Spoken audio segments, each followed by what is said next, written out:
You're listening to the Transforming Society podcast. I'm Richard Kemp, and on this episode, I'm joined by Giles Merritt, correspondent, journalist, and think tanker who, since 1978, has specialised in the policy challenges facing Europe. Also a senior associate fellow at Belgium's Egmont Institute, Giles has been hailed by many as a Brussels institution. He's written extensively on European politics and economics for Oxford University Press, the Financial Times, and many others. Giles's new book, Timebomb, When Aging Explodes, published by Policy Press, is a warning shot aimed at the crisis that is our aging population.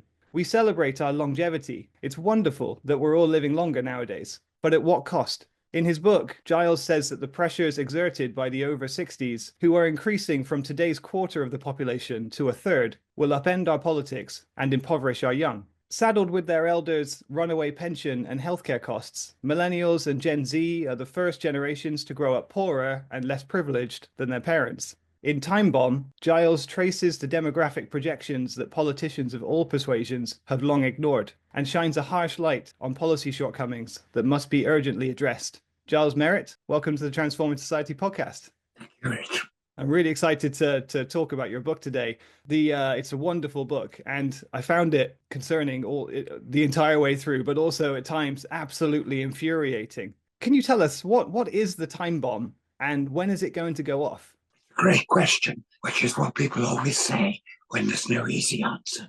And the time bomb is invisible, so it's kind of difficult to point at it and say that's the time bomb. And at the same time, we don't know what the timing mechanism is. So we don't really know how and when it will explode. But we do know we've got a big, big problem. And I find it very striking. I look at the list of great threats that hang over humanity, Britain, Europe generally, and they're all very clear. Are we at risk of nuclear Armageddon? What about climate change? So on and so forth. All the things we worry about.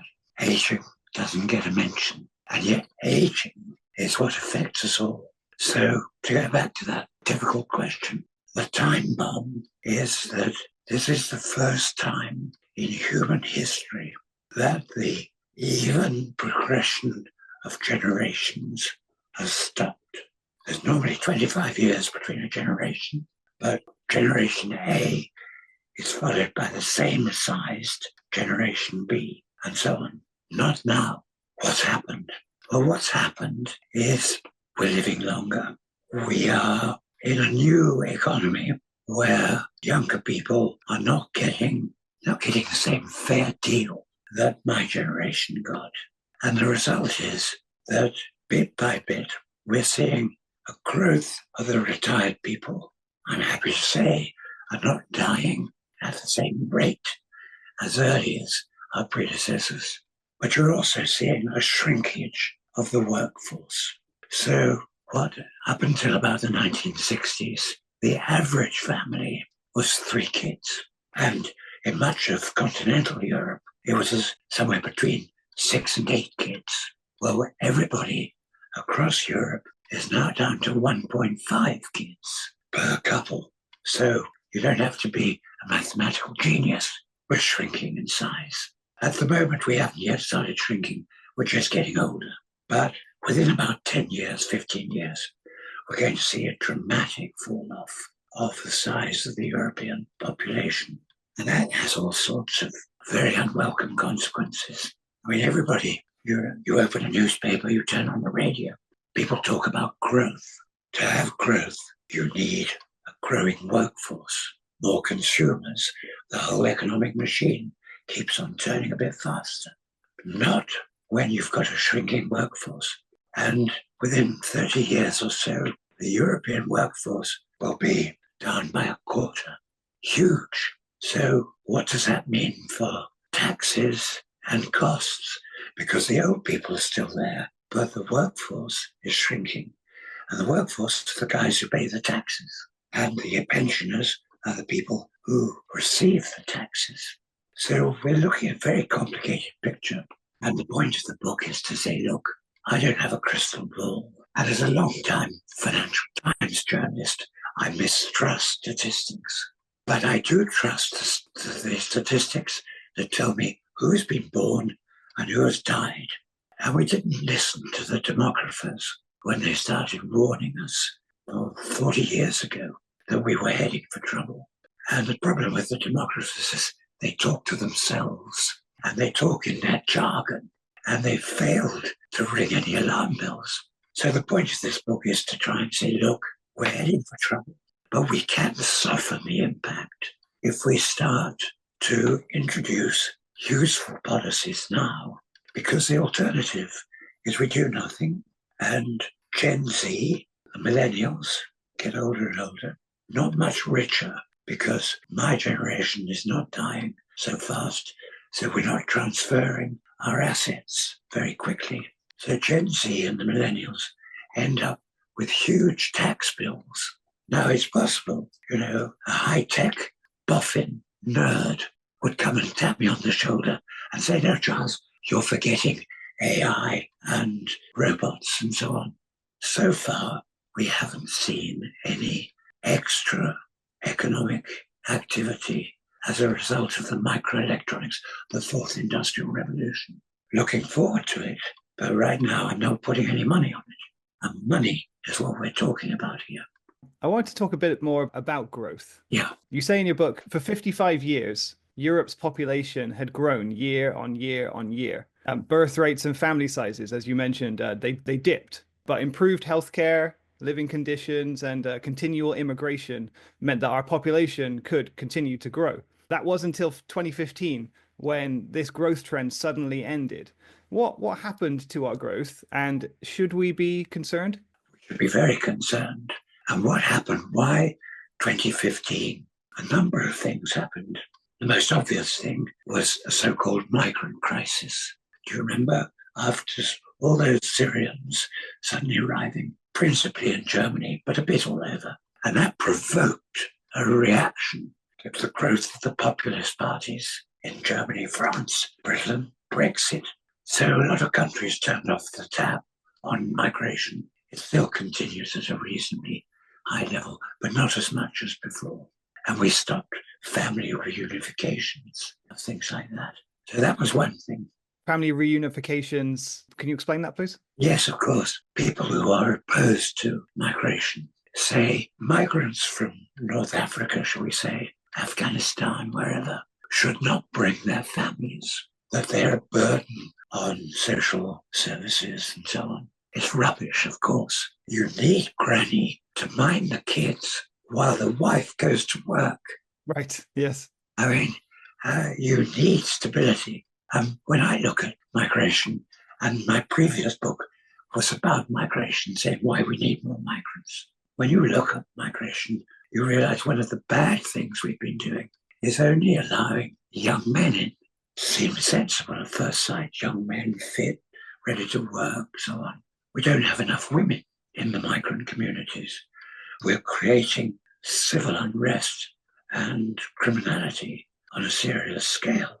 So we have these short-sighted attitudes. The migration was only one of the factors in 2015, just 10 years ago. The other, I think, was austerity. We had the economic and financial crisis, 2008 to 2010, and that was met by policymakers with austerity, clamp down on spending, slow the economy, so on and so forth, try and catch up again.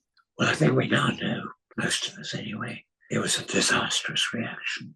We just slowed growth. And when we slowed growth, who were the first to suffer? Young people, people coming into the labour market, people who have had a job for 10, 15, 20 years. They're pretty secure. But the kids starting out, and it doesn't matter if they were really skilled digital experts or stacking supermarket shelves, it didn't matter. Last in, first out. So we had the effect that young people suddenly got stopped in their tracks. And that continues 10 years later to be a big problem. They have very low wages. Wages flatline and earning power goes down. We know that. Inflation. So the result is that we started to see a very sharp slowdown in birth rates amongst young couples. And one of the reasons there was housing. And I have a chapter in the book that just says homelessness equals childlessness. And it's obvious. If you don't have a decent place to live and you don't have enough income to support a couple in reasonable circumstances, they're not going to have kids, or they're going to put it off. So now, if I remember rightly, instead of the average age for first child being 25 or so, it's 35. And it's not the first child, it's the only child. So the whole thing all happened with appalling speed, that we'd gone from this emerging problem.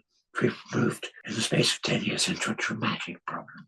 As I said earlier, the optimists say it doesn't really matter, the robots can do the work. Well, I mean, one of the problems here is Asian countries, who actually have got much less of a demographic problem than us, even China, are the leaders on robotics. Britain, I'm afraid, is at the bottom of the league table in installed robots. So we're not going to catch up with this. And what happens is that the whole growth cycle slows down. I mean, I find it strange when I listen to the radio, good discussions on the BBC, but none of the experts get to the root cause. They talk about, what sort of breathing space can the new Labour government find caught between various pressures. And they don't mention ageing. They don't mention that the solution to our problem is to start to address an ageing problem that's going to get a great deal worse. So I think that what we really need is a sort of not just a national consciousness in Britain, but a European consciousness, that we Europeans have got this huge demographic weakness. And if we don't start to confront it, if we don't build more houses, if we don't stimulate jobs in depressed areas, I mean, that's why I watched in a very sad and depressed way, the way the Northern Powerhouse project ran into the sands. Is being gently revived, but it was so important. And yet, we just don't have industrial policies that can get us back into a sort of constructive phase. So I just want to talk about Brexit very briefly, which is, I know everyone's tired of hearing about it, but just that they wanted fewer immigrants coming into our country. That was part of the promise, part of the wish, and they've got that. So shouldn't they be celebrating the fact that, hooray, we've got fewer migrants, we've got what we wanted? Well, in the first place, the first thing that they noticed was that there were no fruit pickers. Large parts of Poland and Central Europe had this tradition of coming to rich countries, Britain, France, Germany, in the autumn to pick fruit, grapes, whatever the hell. And in the first year after Brexit, that hit the British very hard. And the Kentish fruit growers, the Garden of England, were up in arms overnight.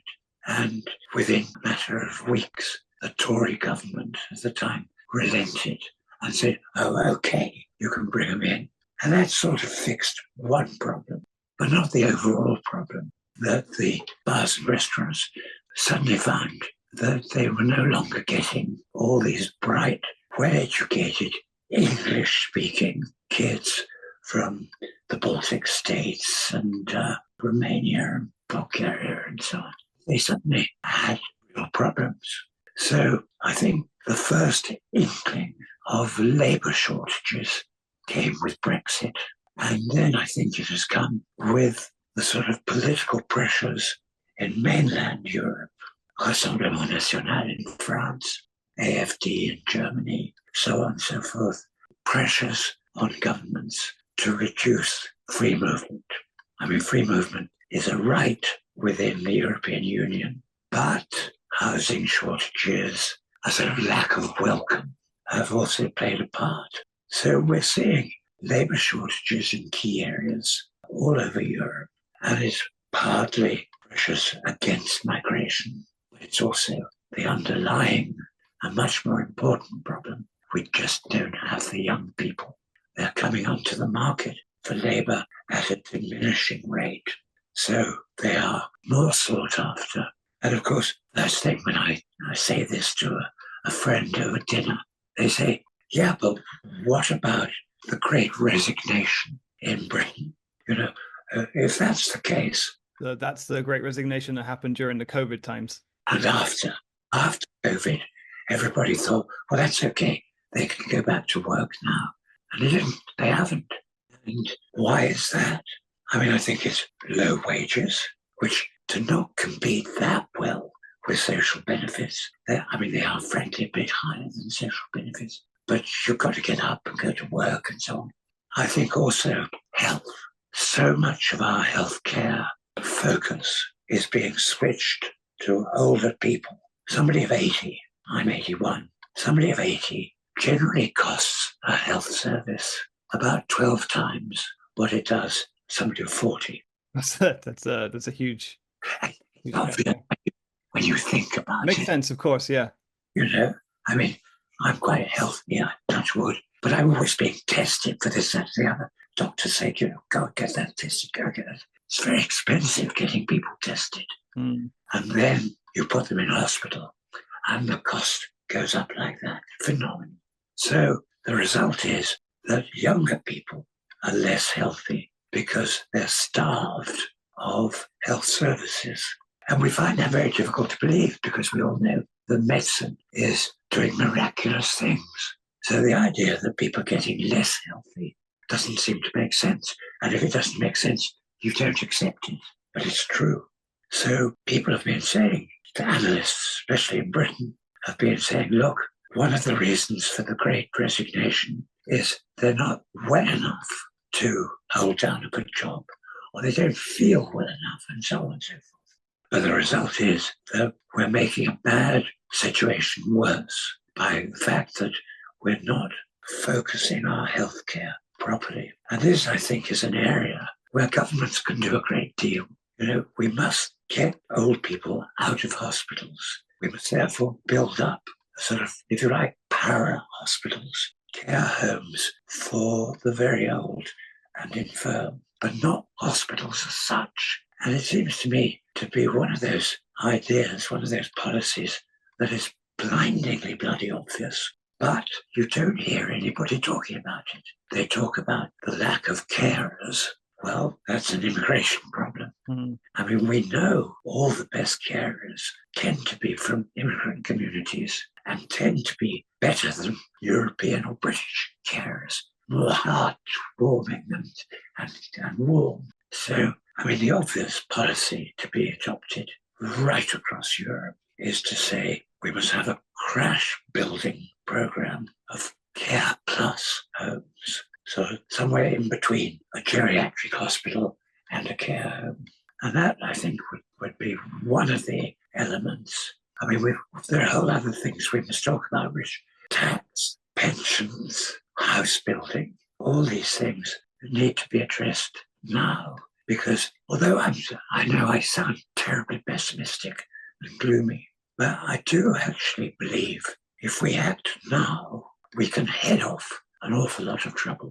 If we can build enough houses in the right places, because one of our problems is we build houses in the wrong places. Ask the experts, they're all in the book.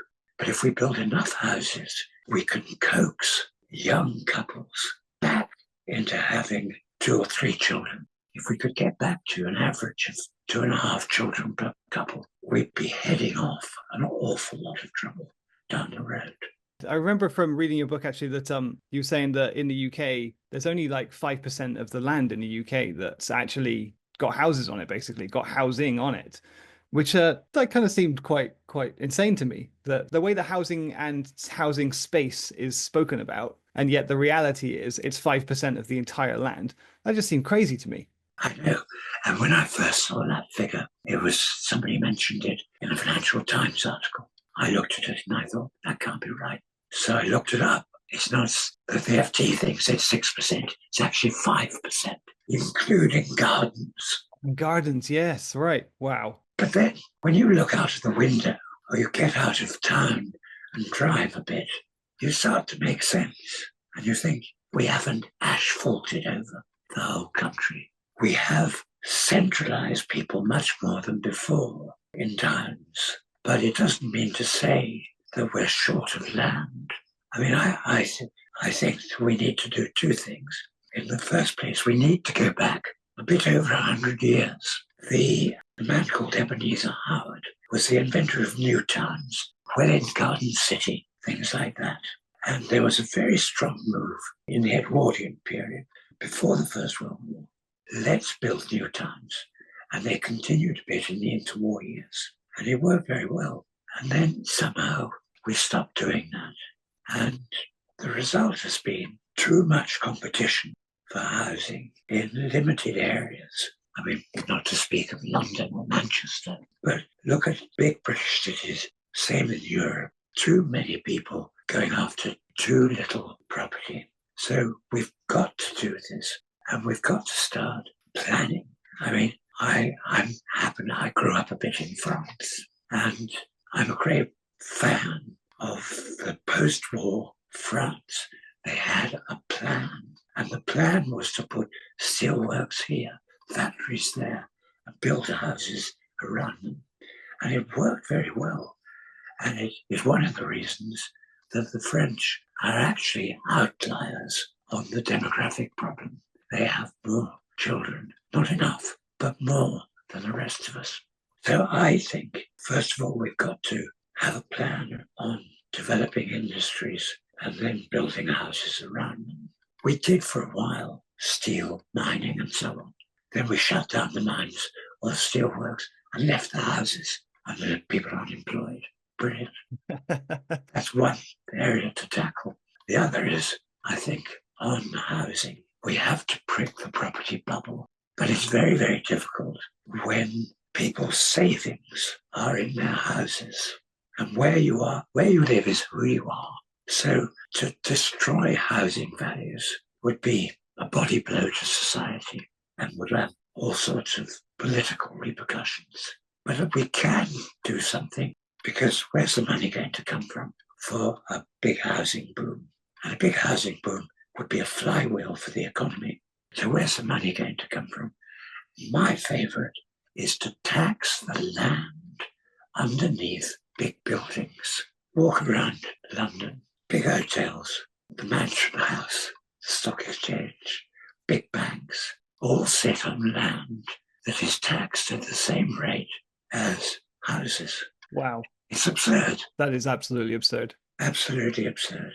And if you look at my book on the housing thing, somebody advances a very good arithmetical formula for saying, right, yeah, I can't remember the figure, 0.5% or something tax increase over 20 years. Problem solved. The big companies don't feel it, and the actual amount of cash released by that.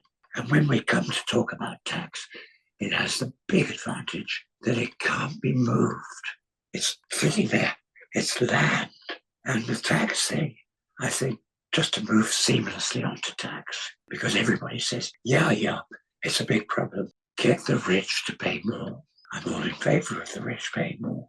But we've had some really good examples of people trying to soak the rich. So soak the rich means to kind of tax them heavily. Is that Absolutely. correct? Yeah. Absolutely. I mean, there are obvious abuses that move profits around and have a host of lawyers finding loopholes and who pay virtually no tax. That we can clamp down on, providing we can persuade the Americans to play ball. But the French tried it with a couple of times. Mitterrand, the socialist prime minister about 40 years ago, had a impôt sur la fortune, tax on the rich. It produced very little money. In fact, it cost more to apply than it yielded. And the reason was the suitcase trade. People emptied their bank accounts, put the cash in a suitcase, and drove across the border into Switzerland. And we're seeing the same thing in Britain now with the row about the non-doms. Non-doms, yes. And you're getting rich people. Rishi's wife, for example. Indeed. Saying, oh, well, if you're going to tax us like that, we'll move. We'll go somewhere nicer, more sympathetic to us. So it's very difficult to make the rich pay a lot of money. Mm. And we haven't tried hard enough to get a consensus amongst governments who tend to compete with each other for rich investors instead of saying, let's have a common rule. But taxation is a very important problem to be addressed and resolved, because we're going to need a lot of investment money to tackle the aging problem. Giles, when you were talking about the need for fixing the housing situation, I just wanted to bring up a figure that I found in your book. Just this is one of the things that, as I said at the top of the show, I said about how sometimes I found this book absolutely infuriating. And so for many young people, as you've said, it's impossible to get on the housing ladder. The right-wing media would have you think otherwise. But in The Economist, they reported that the last of the American baby boomers, aged around 35 years old in 1990, those 35-year-olds, on average 35-year-olds, they owned 1/3 of US real estate by value. Millennials, the generation many of whom are 35-year-olds right now, they own just 4%. So that's 1/3 in 1990, which is 33%, compared with 4% today. The same people, the same age, but different generations, 33%, now 4%. But what has happened to create such a chasm between just two generations? And what is this? What is it doing? What is it doing to young people? I mean, it is staggering and embarrassing. And the figures are much the same in Europe. The baby boom generation, my generation, has the same age as the Gen Z and millennials, up to about 35. Our generation had roughly a fifth of not just property, but assets in general, which is about right for a generation starting out on its careers, starting to put money aside, found somewhere to live. So you take a fifth, with the older people having more money, was about right. But 5% is totally wrong. What it represents is, first of all, low wages, not such good job opportunities because of lower growth, and most of all, the housing problem. We built more houses in Britain in the post-war year, still roughly 1965. We built more houses then to between 1965 and now. I mean, construction was going on, of course, but it's pretty embarrassing. Mm-hmm. Really no new houses to speak of in relation to the number of people looking for a roof over their head. Almost no new houses have been built in Britain in the last 15 years. Wow. Whatever the politicians may say, it's actually old houses being renewed or replacement of ones that have been knocked down. Like how Boris Johnson was talking about new hospitals, but it was actually rebuilt old hospitals. Yeah. You know, I mean, my skepticism for politician statistics is undimmed. So why? What's happened? Well, the sort of key figure that I took away was when I looked at mortgages. In 1980, you're a young couple, you go to the bank and you've got a flat you want to buy and you need a mortgage. It's as though the apartment and the cost of money meant that your mortgage had to be 4 times your earnings over the period of the mortgage. Now, and the bank will ask you for 15 times your earnings. Hardly surprising that we call them generation rent.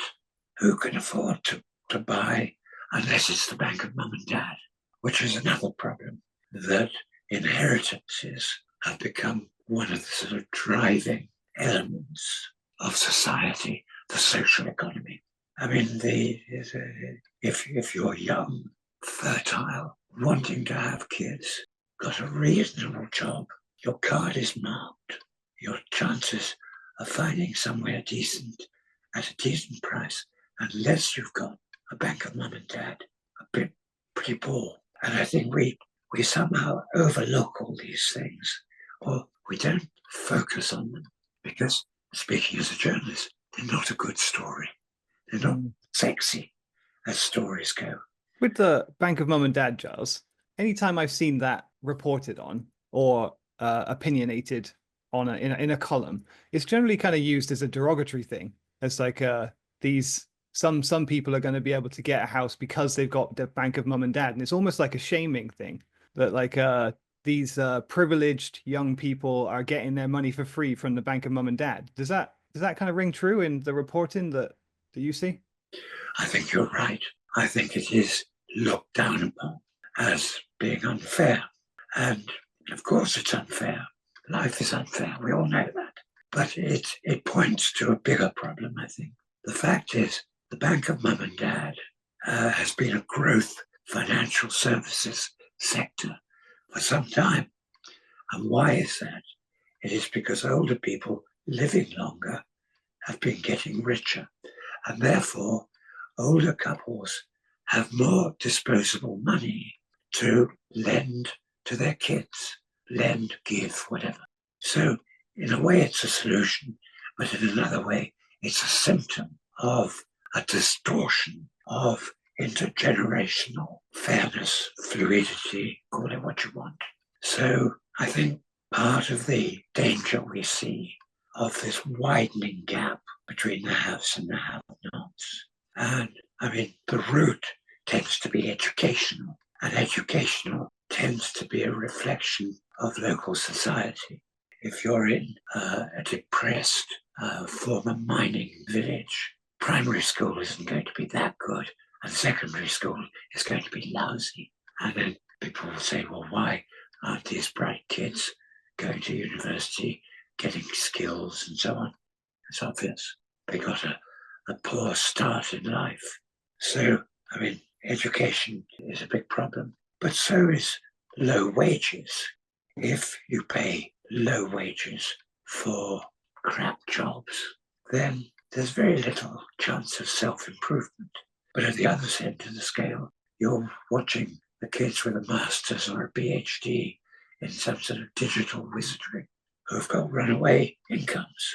So we're getting this very upsetting imbalance within society, despite the fact that we like to fool ourselves that society has been getting more equal and that the old class divisions have disappeared. I wish it were true, but I think they're coming back in a way that 20 years ago I would never have expected. Talking about imbalances, I wanted to add something that is totally sort of left field. Oh, please. The imbalance that worries me most, well, worries me a lot, is between countries. When the Berlin Wall came down, we thought we were going to create a new Europe, whole and strong. And indeed, I mean, I'm a specialist in European integration stuff. For a while, we did rather a good job, put a lot of money into infrastructure and economic development. We call it cohesion in the Brussels jargon of bringing up the former communist countries. And I remember when the wall came down, I wrote a book about what we were going to do with the communists. And people, experts I talked to said, it'll take 25 years for the Central and Eastern Europeans and 50 years for the Russians to become market economies. Totally wrong. Of course, it all happened very, very fast. Russia, different case. Now we're going the other way. Those countries are being hit by very low birth rates. So the whole of Southern Europe, Eastern Europe, Bulgaria, Romania, Bulgaria shrinks by 40% over the next 40. Romania, not much better. And then you go up. Poland's okay because of Catholicism. Are they shrinking birth rates? Is it migration? Is it what's going on there? Right, you're spot on. It's both. They have much lower birth rates, and part of the reason is they have well-educated young people attracted by higher wages in Western Europe. So they leave and they take their fertility with them. So I can imagine then a place like Romania, 40% population decrease is going to destroy that place. Absolutely. Is that too blunt to say? Absolutely. No, it's true. And it's true of the Baltic states. The Baltic states worry about being invaded by Russia. But in fact, they're emptying out at a frightening rate because, they were the pioneers of the digital revolution, Estonia and so on. So they have a ready market in the rest of Europe for their skills. And the reason I mention this is that I think it's very dangerous. I think we could pull the European Union apart at a time when I look at China, rogue America, all of these big pressures, doubling of the African population over the next 20 years, and of the Arab world population, and in Europe shrinking and splitting. And I think we've got a big geopolitical problem here. We've got to do something fast about restoring growth and economic activity to the eastern and northern part of Europe. And I don't hear anybody talking about that here in Brussels. Much of the media, they're talking about a workforce crisis. For example, that young people can't be bothered to work and they expect too much. Then there are migrants stealing all our jobs. Older workers are hanging around far too long. Part-timers are cutting in on jobs that should be going to people who really need them. What's the truth of the matter here? I wrote circular firing squad. They're all blaming each other. Right. So everybody's to blame. The migrants steal your jobs. The older people stay home and occupy jobs that other people should have. It's all rubbish. All complete rubbish. Blaming each other for things that have totally different causes. Point one, migrants don't steal jobs. This is one of the oldest economic fallacies. It's called the lump of labour fallacy. And it's a stupid idea. You see it all over the place. Politicians cling to it. The idea is there's a finite number of jobs to go round, and people compete for those jobs. It's a silly idea. Everybody is their own demand centre. So the more people you have, the more demand. The more people you have, the more likelihood that they will find employment of some sort or other. Why is that the case, Giles? Because like the scarcity mindset that we're all taught to kind of take in as normal is that if more people come into the country to do jobs, there are going to be fewer jobs to do. Absolutely. That's the lump of labour fallacy. But why is that not correct? Because the more people there are, the more jobs there are to be done, and the more jobs to be done by the newcomers. Right. They bring needs with them, which then need to be fulfilled by other people. Absolutely. Right. Absolutely. And they bring more consumption, which triggers more production. So it's a completely daft idea, and one that sounds simple enough that people can grasp, and too simple to be true, I'm afraid. So that's one myth. Older workers hanging around far too long. If only we could harness older people. One of our big problems is early retirement.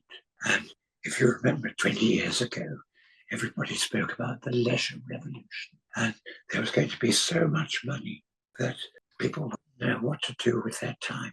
And they had trained themselves to find hobbies and things like that.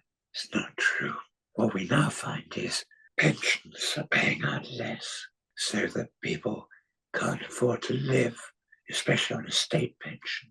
And even private pensions are paying out much less than they used to, because the pension funds invest in safe things rather than in growth things. So what we actually want is for older people to stay in work, to keep the labour force growing, to be able to pay their own way. And as there is a labour shortage, they're not taking anybody's job. I mean, we do actually see it in the upper reaches of big companies where the older generation of executives tend to be turned into consultants of some sort or other, allowing their younger successors to take the reins, but nevertheless hanging on to the experience of their seniors. But you don't find it so often in smaller enterprises. Where you do find it is in supermarkets. I don't know if you've noticed, but checkout people are getting older. I have noticed, yeah. A damn good thing too. I'd much rather see some old lady of 70 who has got all her marbles and knows everything than some young girl who's not only floundering, but could be pursuing an added value job elsewhere. So part-timers cutting in on jobs that go to people. If only we had more part-time work. Part-time work is brilliant. Part-time work is what helps us get women and mothers back into work. And if mothers could do part-time work, they could have another child.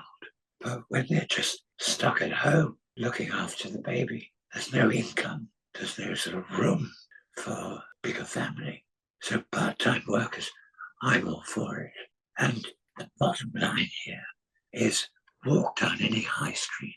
What catches your eye? Help wanted, jobs available everywhere, all over Europe. It's quite, hamburger joints hiring now, all this sort of stuff. There aren't enough people in the labour force. And I go back to that shattering figure that I maybe passed over too quickly to begin with.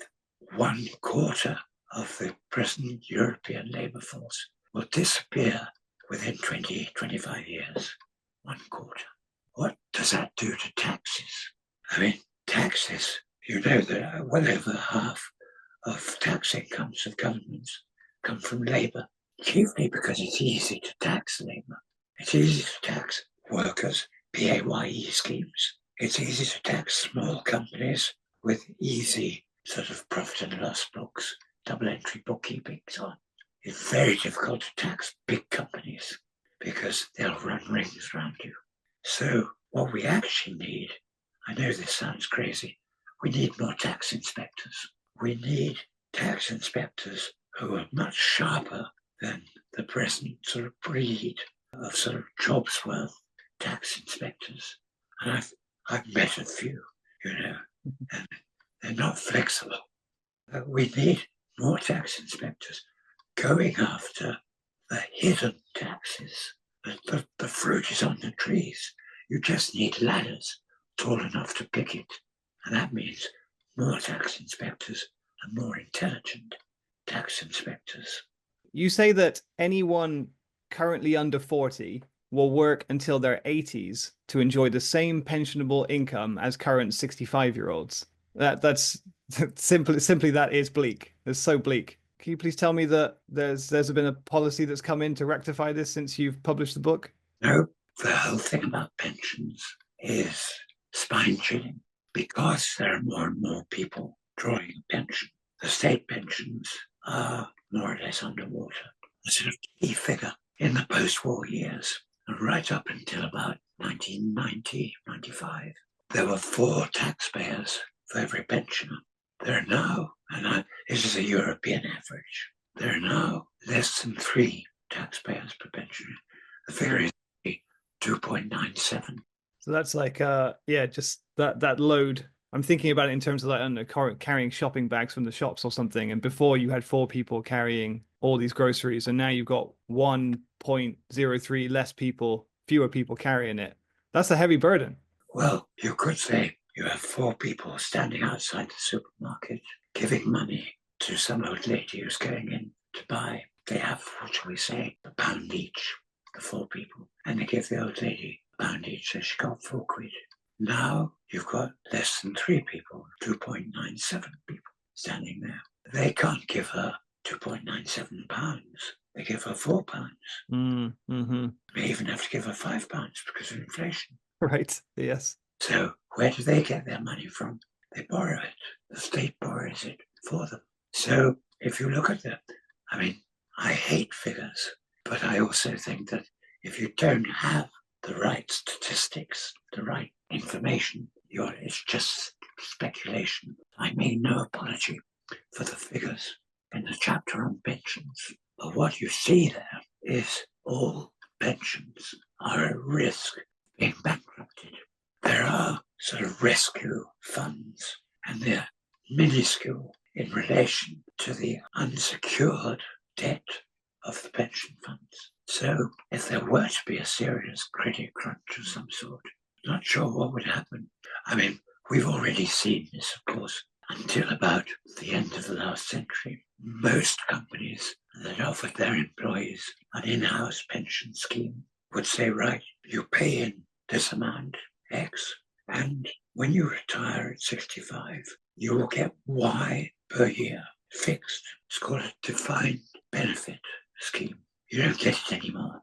Whoever you go and get employed by, BP, Shell, doesn't matter. You will get a DC, defined contribution. They'll say every year you put in X. When you retire, well, we'll see. It might be Y, but it's probably Y minus. We'll see. That's a horrible statement. And that's what's happening on pensions. So when I say I'm happy to see older people still in work, that's the reason. Yeah. We've got to keep as many people working as possible because we don't have the stored fat for society to live off its savings. Yeah. We spent the savings. When state pensions were originally set up after the war, the idea was that the pensions would be funded by the profits for the money the state had put into it. Well, within about 15, 20 years, various governments ran into financial hiccups. Remember, the British went to the IMF to be bailed out. So what did? They raided the pension funds. So now the pension funds are paid out of current tax earnings. We're living on a bit of a knife edge here, having after the war, in all those difficult years when not just the British, but everybody were paying off war debts, and ours were huge. We at the same time managed to structure the relationship between the state and the citizen in really very sound, structured ways. Not anymore. We've eaten our seed corn. Wow, that's a great way of looking at it. We've not only eaten our corn, we've eaten the seeds. Yeah. Oh my goodness, Giles. I want to talk about people who are doing quite well, the billionaires. You spoke about them a bit earlier. I'd like to get a bit more if that's okay. The European Commission reported that 8 individual billionaires, 8 individual people, own assets worth as much as 3.6 billion people. That's 8 individuals owning the same amount as 3.6 billion individual people. That's the poorest half of the global population. Exactly. And that these billionaires, so your Elon Musks, your Jeff Bezos, your Michael Bloombergs, etc., only 8 of them. They pay very little tax and sometimes none at all. PayPal founder Peter Thiel, he tried to claim that his floating home was a tax-exempt state. Bezos once fabricated his earnings to claim child benefit. The HMRC here in the UK is very aware of this sort of behavior, refers to it as profit diversion, which is a horribly innocuous term for something for what's actually happening. But we're talking about billions here. We're not talking about, we're talking about billions of dollars or pounds or whatever. Why is this allowed to continue? Why not just tax these people properly? Correction, Rich. We're not talking about billions. We are talking about trillions, thousands of billions. My attention was drawn to this some time ago by a guy who was a German, who was the president of the European Parliament. And we were at a dinner, and he had to stand up and make a speech. And he started talking about tax evasion, not avoidance, which is legal, disgraceful, but legal. He said the European Union is currently being cheated of 1 trillion euros a year, every year. The very rich, and by huge companies that are dodging the taxes they should pay. Then I looked at the American side, and I found roughly the same calculation. The United States Treasury is robbed of $1 trillion every year, non-payment of taxes due. And do you remember, over the last few years, there was a slew of papers, the Panama Papers, and something called the Paradise Papers, which were unearthed in Panama by, there's a consortium of investigative journalists based in Washington, D.C., which delved into the computerized records of tax-dodging specialist lawyers in Panama, and then in the Cayman Islands, the Isle of Man, and so on and so forth. And they discovered these huge caches of illicit tax dodges that governments, when we were talking about the need for clever tax inspectors, we need genius tax inspectors with an army of lawyers to dig all this out. One of my favorite things, because it goes on very much in Europe, my favorite example is there's quite a small office building in a suburb of Luxembourg City. It's enough for about maybe 100 people. Well, it's the headquarters of, I think it's 4,000 companies. Goodness. Of course it isn't. They just have a little brass plaque saying they are headquartered in Luxembourg. Luxembourg presumably gets a small fee and they get off scot-free. These are abuses that are sitting there waiting to be addressed, but there isn't political pressure to do so. And I'm afraid it's not going to come from the populists, and it doesn't seem to be coming from the radical left.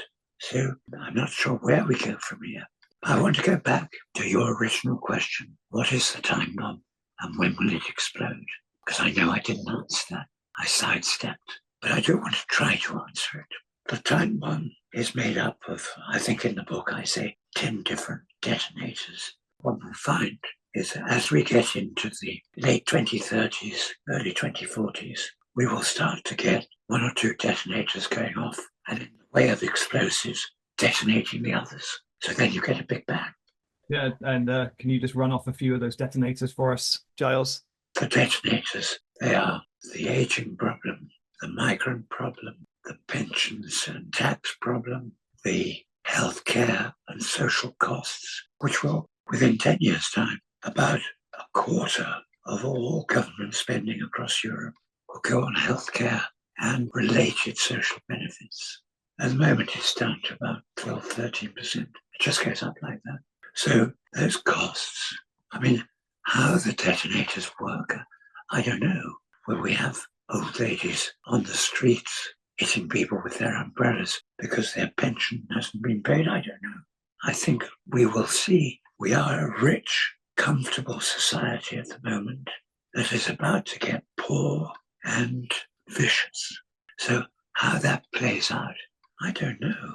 What I do know is that so far, the first rumblings of this have fed the populists because voters tend to be attracted by any politician who says, I've got the solution. Don't worry. Vote for me. I'll fix it. Trump being the most absurd example that I can think of. But AFD. One party here. One party. I mean, don't worry, we'll fix it. Well, they can't fix it. They've never advanced any sort of a policy that makes much sense to me. And these are very complex problems that require really serious decision-making, planning, and so forth.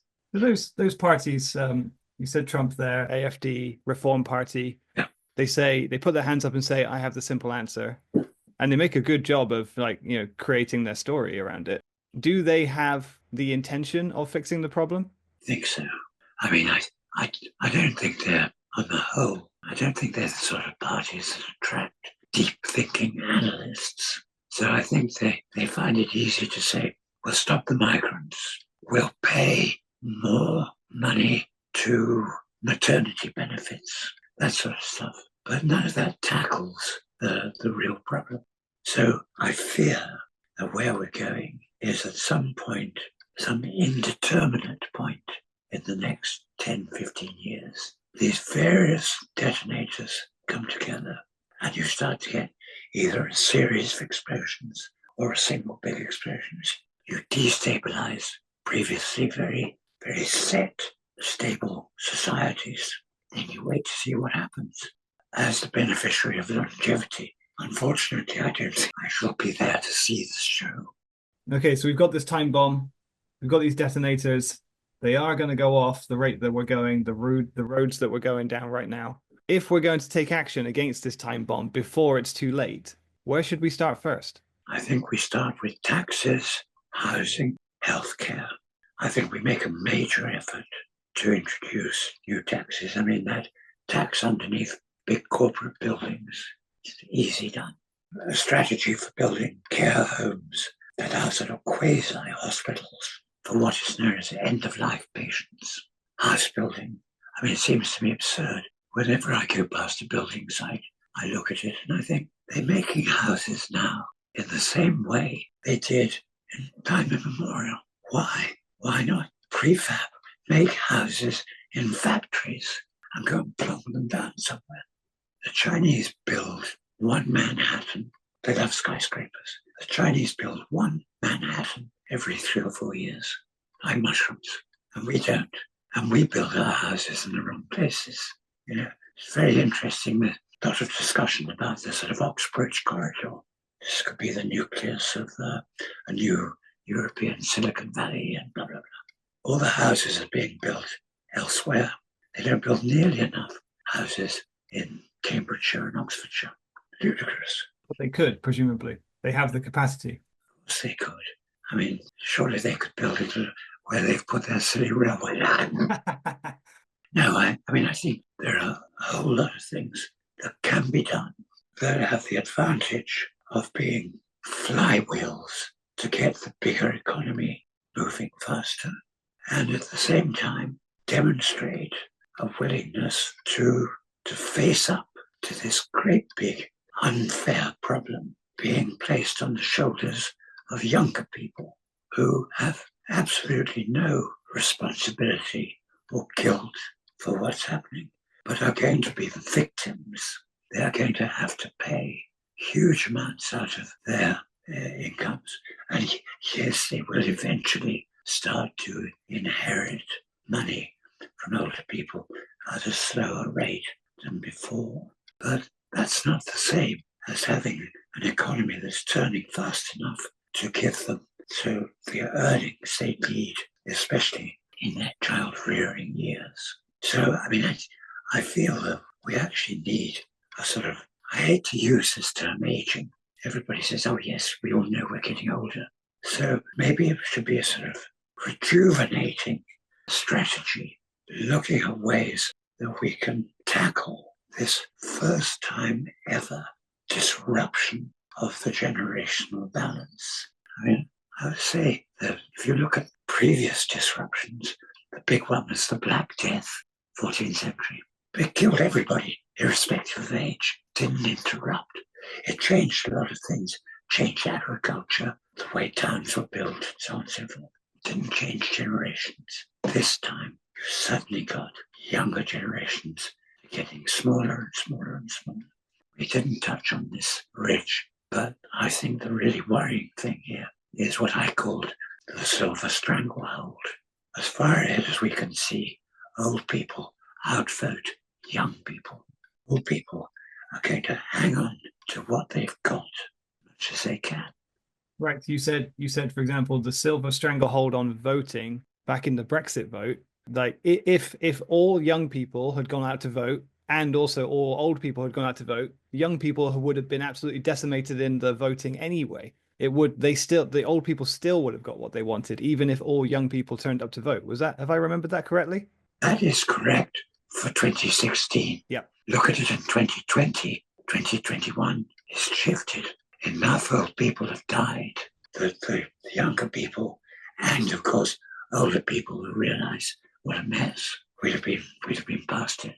And also, I'm not a psephologist who studies constituency by constituency, but my understanding is that if young people had turned out to vote instead of staying at home in some of the key constituencies, we wouldn't have had a problem. Thank you so much for coming on the show today, Giles. It's been an absolute pleasure. It's been an infuriating pleasure to speak to you today. But you've really given us a lot of hope as well, in terms of yes, things are going the way you've shown us where things are going, but also kind of what we need to focus on in order to turn this ship around before it's too late. It is an infuriating book, but it's also a really hopeful book as well. And I recommend everybody listening go get that book. Timebomb, When Aging Explodes by Giles Merritt is published by Policy Press. You can find out more about the book by visiting policy.bristoluniversitypress.co.uk and also transformingsociety.co.uk.